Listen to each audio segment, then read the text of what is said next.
Store బియ్యంతో పులుంట్లు కావలసిన పదార్థాలు 2 గ్లాసులు బియ్యము, 1/4 గ్లాసు శనగపప్పు, 1/4 గ్లాసు ఉద్దిపప్పు ఇలా వేసి అటుకులు 1/2 గ్లాసు.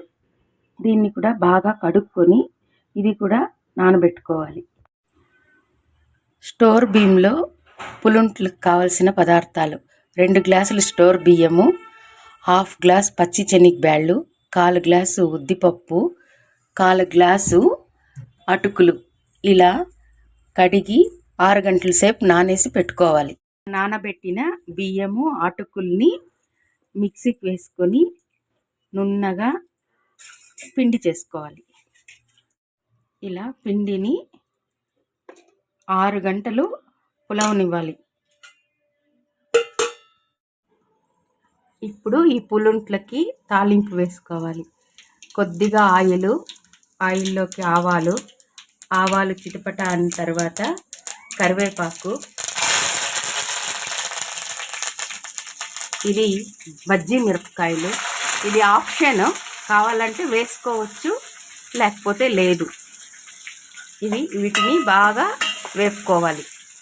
ఇలా బాగా వేగిన తర్వాత పిండిలోకి తగినంత ఉప్పు, కొత్తిమీర సన్నగా తరిగి కడుక్కున్న కొత్తిమీర, నేనైతే ఎర్రగడ్డలు వేయించలేదు అలాగే వేస్తున్నాను ఈ పిండిలోకి.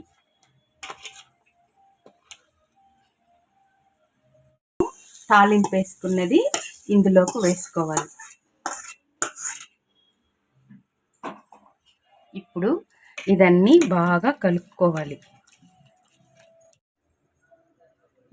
ఇప్పుడు ఈ పిండిలోకి కొద్దిగా వంట సోడా వేసుకొని ఇలా బాగా కలుపుకున్న తర్వాత స్టవ్ మీద పులుంట్ల మూకట పెట్టుకోవాలి. ఇప్పుడు ఇందులోకి కొద్దిగా ఆయిల్ వేసుకొని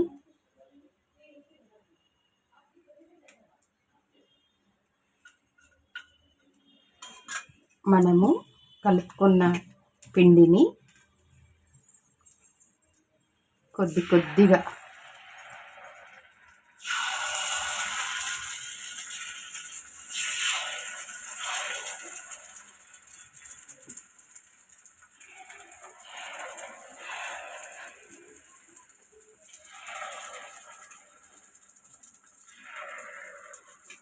ఇప్పుడు దీనిపైన మళ్ళీ కొద్దిగా ఆయిల్